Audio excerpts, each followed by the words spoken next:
Assalamu alaikum. I hope I am audible and everyone is able to listen and look at the screen. I just waited for a few minutes for some other participants, but I think that we have less number of participants today, maybe because of the holidays and some other engagements. I want this session to be interactive today because I had received many requests that they want to do some activities as well. So, if you have any questions regarding the format or discussions, you can send me SMS in the group or type in the chat box. So, in today's session, we are going to talk about some previous concepts because in the last session, it was requested that we need to give more time to the walls and their concepts. So today we are going to discuss about difficulties while teachers are introducing vowel sounds to the children, specifically in Pakistani context. And then we are going to discuss the patterns of vowel sounds, and then there are few more major concepts introduced in Jolifani's pupil books, all rules for magic key, and then alternative spellings of vowels. At the end of the session, we are going to talk about the resources again because teaching resources are very much important in teaching context. It's Azan time here on my side. I will wait for a few more minutes for Azan. Meanwhile, you can have a look at the format and post your questions. You can post your questions, if any, in the chat box or in the group. So, if you want to have anything more about these topics, you can discuss with me during the session. We have got another trainer from Karachi, Zeb here. Zeb, if you want to discuss anything, you can unmute yourself, okay?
Yvonne, I have looked at your message. We have started, but I was waiting for Azan. There was Azan going on my side. We have started it. You want to participate? If you want to say anything, you can unmute yourself.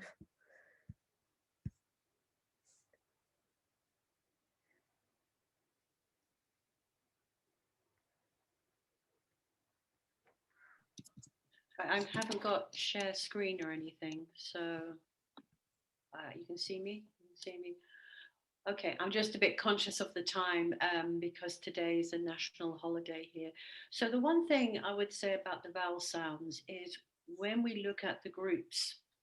which I'm sure you're very familiar with, we tend to slow down when we get to the vowel sounds, especially when we have a diagraph, because we want to get the first, the vowel sounds that we have, like with our hand, the a, e, I, o, u, sounds concrete with children blending and segmenting and being able to identify these sounds before we go on to a, e, I, o, u and the alternatives that they have. What I have found is that if you rush through these single vowel sounds too quickly, especially in a second language, it can cause problems. And in our previous meetings, we've talked about how there's confusion with sounds. Here it is with the I and the E sound, they're almost reversed. So this is where we get spelling. It's also about active translation, about sometimes when an artificial vowel is added to an English word. And some of you may remember when I mentioned how the Italians put an a at the end, bocca, sitta, lucca. And over here, they put an e in front of a consonant often. So that is one of the things I would say about identifying single vowel sounds really, really concretely well with highlighted by using different colors, even on the board for when we're doing the vowels so they see that. And how they work. Now, again, not to go over too much of what we've done before, vowel sounds have changed, but the spellings haven't. So I can see on Fatima's PowerPoint here, rules about magic E. And the thing is that if we go back centuries ago, it was never magic because it was pronounced. It was come here, come here. And so it was in the pronunciation. And of course, pronunciation modified and the spelling never was. However, what we have to do, and I'm just going to quickly show you some little things that you can be doing at home. And these resources, if you're teaching or if you're a parent actually working with a child, you can pick up a variety of small words, CVC words like cap. I've got hop. You can have pop. And what we do is getting with the magic E is getting them to recognize the sound hop, hop, and then how the magic happens when we have the E and it becomes hope. Now, when I used to teach this, I used to feel like I was like the queen. I'd be saying hop, hop, and then I'd change to hope. Now, you can handwrite this, but can you see it's a really good visual for children to be able to recognize and transpose that onto their writing later on. So the rule is, now, I don't know if this works with your language, but what European children do, they used to say it in their own language, like in Spanish, they'd say hope, hope. That's what it looks like, hope. And then they'd remember that there was an E at the end. But something as simple as this can help with the magic E. And of course, the rules we have are there's no consonant, double consonant, and also children can confuse with the Y that is they've been taught is a Y sound, and then it goes at the end and it becomes an I sound, like in daddy. I can see I'm having a few internet issues today. But a good place to start the children, I think that you may have seen these vowel hands. And if you like, I've got these on a template and I can send them to Fatima and she can share them with you. Is first of all, we start with a, e, I, o, u. And this is good because there is a song to go with this, but children also recognize the sound and also the grapheme that goes with it. And then we add the long vowel sounds. And of course, this then builds up to a much bigger information and that children have. अगर आपके पास ये अब मैं सीखूंगा मेरा certificate जॉलीफोनिक्स के name का बन गया है।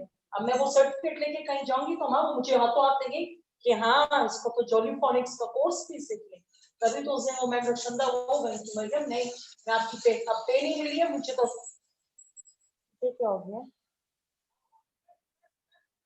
Okay, we have somebody talking in the background. You just want to be aware that your mic is on and we can hear you. Note करो जल्दी. So how children learn. ये सब उमझ के दिमाग में जा How रही है. children learn about.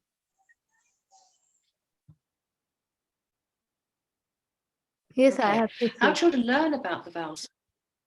Okay, how children learn about the vowel sounds is first at that immediate exposure when they have group 1 and they have 2 vowels that they see, which is A and E. And this is where we start with how vowels work, the manipulation of the sound. Now, again, what children are always doing is making reference to their mother tongue. So similar sounds, but they may not be vowels, but they're hearing similar sounds. So as we can see here. So I don't know if I'm repeating, there we go. We have that.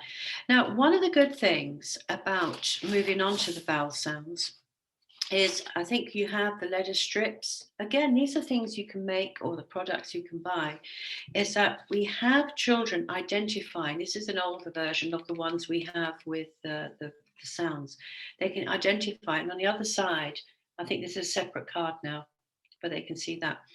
But it's all about, one, making sure that the grapheme is correct to go with the sound. And also what we can see here, yeah, you can see that we've got the transparent code. So maybe, Fatima, I'm talking about what you're going to say. So I'll let you say what's on your PowerPoint, maybe. Yes, Yvonne, thank you so much. It was very helpful. Well, I'm just going to wait to see what you're saying, because what I also want to say is I'm just popping up resources here. And again, these are ones that are just to show you what you can use at home, but also what you can make to support. Yeah. So when I was doing perhaps the oi sound from our phonics group, this is the poster, but what I did is I cut the poster up, but I also could have had a visual, because we have the oi sound and we also have the alternative.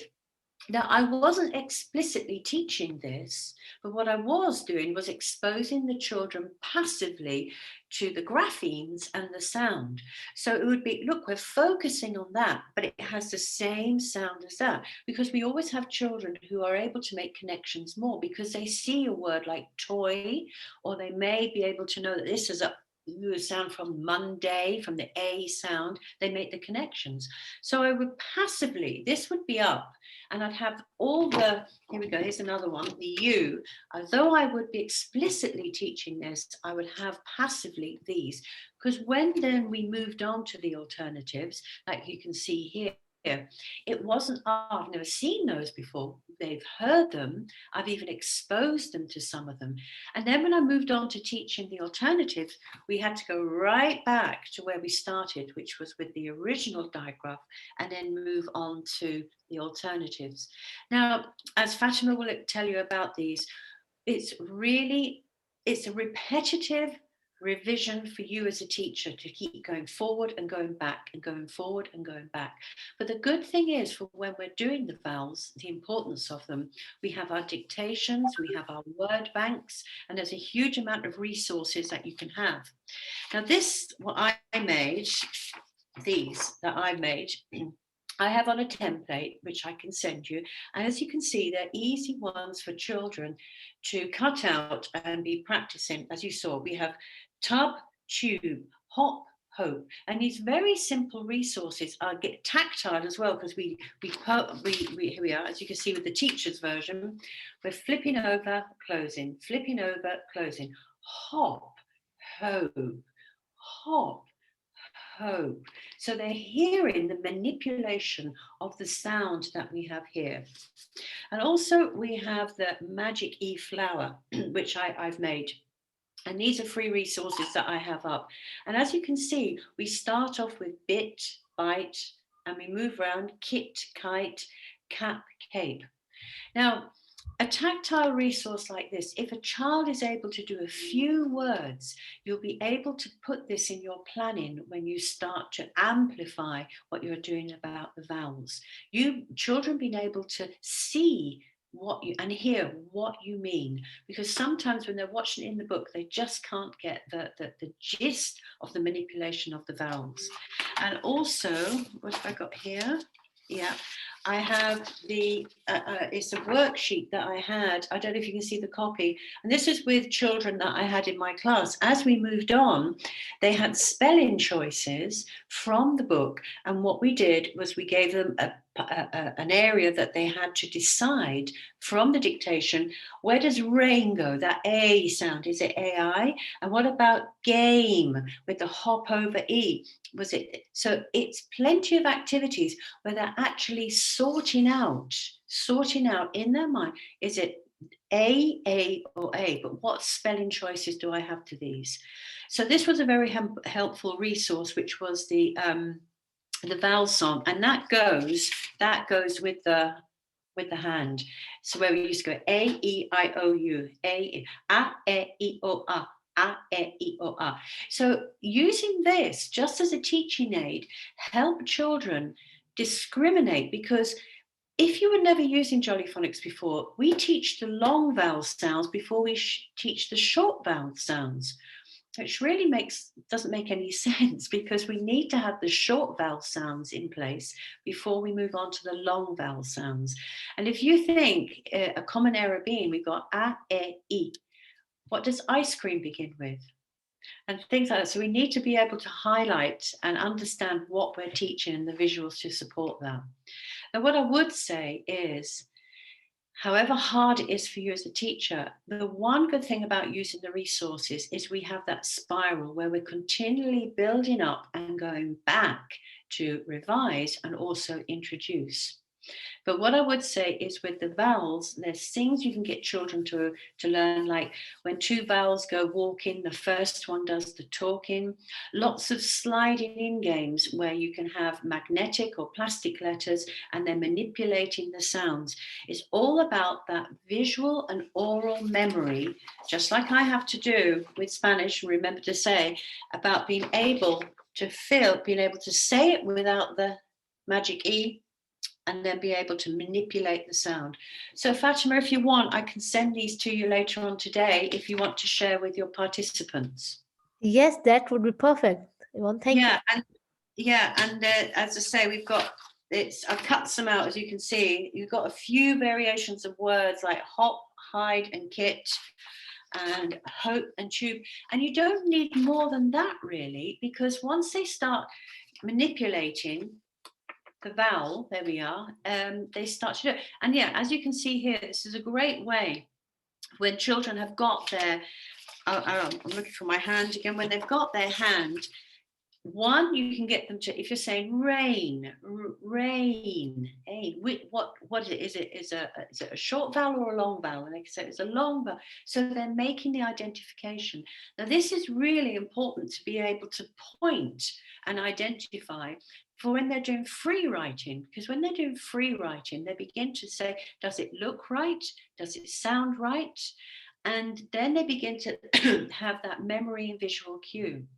Now, the one good thing is that words that have an A, very rarely will an English word end with an I. So we can kind of say this will always be in the middle. It will always be in the middle of a word. And it's the same with the O sound, like in boat.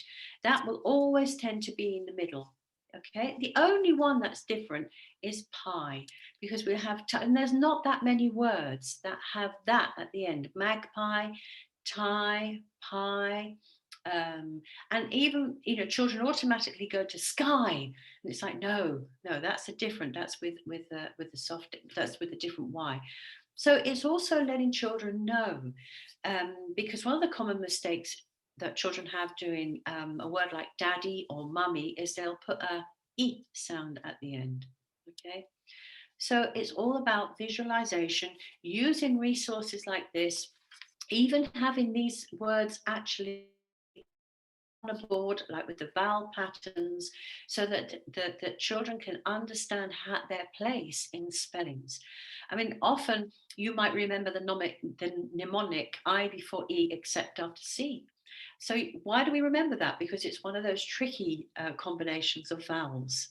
So it's a combination of visual cues, finger pointing, and making vowel discrimination if you're asking about a word, you've got words up so children can see. Dictation, so they're putting into practice what you've taught. Passive recognition for explicit teaching further on, because if we're talking about stories and children are listening, so they know ow, and then it'll be, but what about cow? And you can say, remember that with the ow, I'm going to teach you about that later. It's that you listen to that sound and you're able to do it. And also about Magic E, you do need to slow down here. In the handbook, there's quite a lot of activities about jumping over, but it's all about also understanding the manipulation of the sound from hop to hope. And I'm really exaggerating, but that exaggeration will soften with children, but it will also help them be able to understand. If I say hope, that's not right. It'll be hop, hop, and the E is going to change that sound to a longer sound. Hope, hop, hope, hop, hope. You need to have a few examples. You can do this on the board. And what we used to have was a magic wand with a star. So we put the star in front of the Magic E, take it off, put it up, take it off, manipulating the sounds. It's an area of teaching we have to revise often. It's an area of teaching that children can get confused with, and that's why we need to have reading material so they can actually be making that discrimination. We want them reading out loud, because as we know, in tricky words it can be difficult, but we don't start children off too quickly and rush through. It's one of those areas of synthetic phonic teaching that we keep back to and building up the skill. And as you've seen with Fatima's alphabetic code, it's a skill we need to get in really, really concretely with our little short vowel sounds, because as you know, like with city and sense, the sound changes just as much as the vowel sounds change. So I hope that was a little bit of help to you. And I promise to send Fatima these resources today. If you think there'll be any help, I'll definitely send them. Thank you, Mon. Thank you so much. It was very helpful. And I will share your samples with them as well. Yeah, I mean they're downloadable, but then if you can't download what I would say is you can hand draw and make your own ones. Yeah. So this is the beauty of it, is that if you've got an idea which you can have on your tablet, you can hand draw and do the same activity with the child. I know many schools and parents haven't got the facilities at the moment for doing excessive amount of photocopies. Well, then let the children make their own one. How good is that? They can cut the A4 paper into strips, write hop and put the E and make a little flap. Again, that's developing their fine motor skills, their hand-to-eye coordination, and even their hand. You can help them draw around their hand because it's not very easy, and they can put the letters in. So it's something that's achievable even at home without a printer, with just paper and pencils. So I am unfortunately going to have to say goodbye because it's Spanish Christmas, which is an unusual time of year to have it. But I look Yes, forward to, Yvonne. Yes, thank yeah, you. It's such, thank you. yeah, I it was have very several, helpful. Your well, samples were very helpful. I think the resources will be helpful. I Yes, really do. I they, think they'll be they very would be. helpful. Yes, I will wait for them. Okay, well, it's lovely to see you all, and I hope you enjoy the resources, which I'll make sure Fatima has at some point during the day. And as I'm 4 hours behind you, and I have to go off to a Zoom lunch with family, so I'm looking forward to it. Yeah. I'll say goodbye to now then. All right, thank you everybody. And if you have any questions, please, you have my email and you also know my Facebook page. So I'm very happy to help anyone out. Thank you. Okay, thank you. Bye for now. Bye. So it was very helpful, and you see that we have got short and long vowel sounds, and then we have got magic key, and then we have got this wall forest in front of us. You can have some projects for the children. and you can have them this idea that they can use these vowel sounds in different ways with different spellings.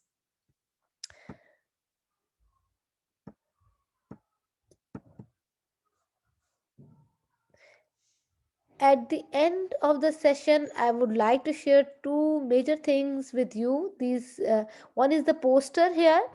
Uh, it is very helpful for introducing alternative spelling and this letters and sound strips. This is the back side of letters and sound strips, which are being used in almost 30% schools of Pakistan. And in the front side of this letters and sound strip, you can have all of the letter sounds of from group 1 till group 7, and on the back side we have got these spelling. So this is for quick snappy lessons in the morning of the schools, or maybe in the Zoom sessions you can use this card for reinforcing or introducing alternative spellings.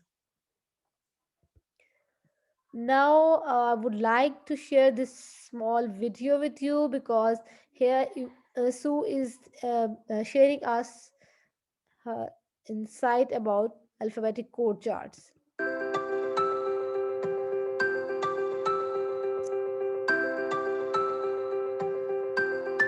One of the problems about having a complex alphabetic code is that it is difficult for children and poor readers to deduce how it works. Literate adults have usually forgotten how they learnt it. And this is partly why whole word memorizing became the method of teaching that was promoted for many decades. Some educationalists thought the code was too complicated for young children. Now, this thinking on reflection lacks logic. There are about 140 ways of representing the 44 sounds of English, of which 70 are in common use, and they are the letter sounds introduced in steps 1 to 5. With knowledge of these letter sounds and the skill of blending, the children can read an infinite number of words. Whereas with whole word memorizing, as explained by Professor Diane McGuinness in her book, What Research Really Tells Us About How to Teach Reading, there is a limit on human long-term memory for memorizing abstract visual patterns paired with individual words. This is an ultimate limit present after years of intense memorization. Based on an earlier analysis of known writing systems, I put this limit at approximately 2,000 words, remarkably close to Mayer's estimate based on Chinese. In other words, it is only possible to learn 2,000 words by memorizing them, and that takes many years of hard work to learn.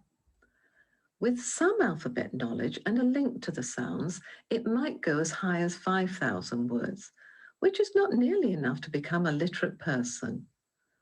There are hundreds of thousands of words in English, and this is why it is so important for the children to crack the alphabetic code bit by bit, starting from the frequently used letter sounds and gradually progressing to the unusual alternative spellings.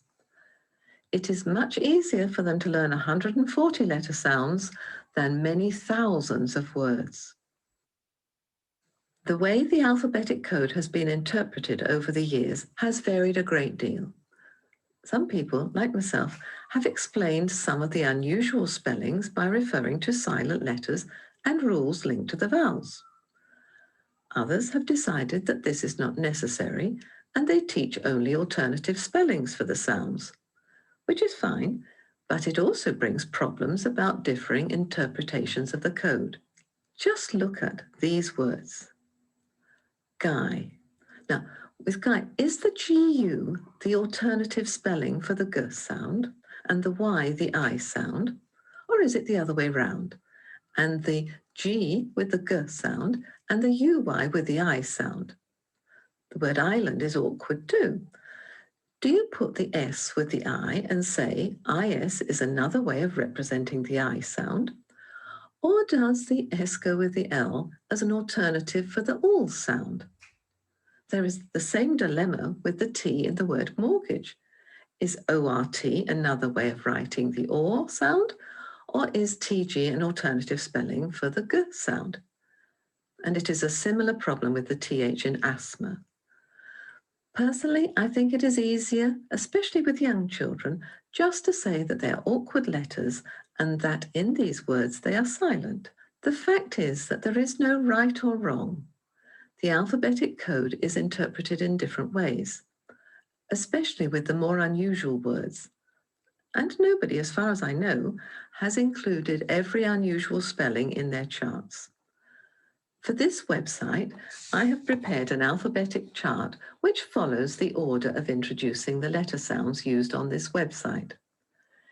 It follows the same format as the excellent alphabetic code devised by Debbie Hepplewhite. The color systems are linked to the order of the teaching. The really useful thing about these charts is that you can easily see how the code works. Look at the different ways the S sound can be represented here and here. Starting with the simplest and most common way, which is the one way that is introduced to the children first of all. And then this is followed by the alternative spellings in the order they are introduced. You can see as they go from left to right, the alternative spellings tend to be more advanced words and are used less frequently. So these charts are very helpful, and Yvonne was also talking about these resources, and I'll share these resources with you on the group. These are very helpful for teaching different types of alternate sound, not only the vowel sounds. It was all from my side, and I have some questions. Yes, I will be sharing the video on the channel, and thank you, Zabe, from your side, and I'm there to help you all the time.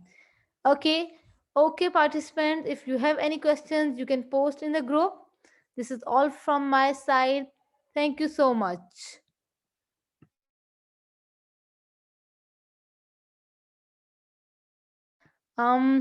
Yes, just now I will send you these rules on your WhatsApp. Okay.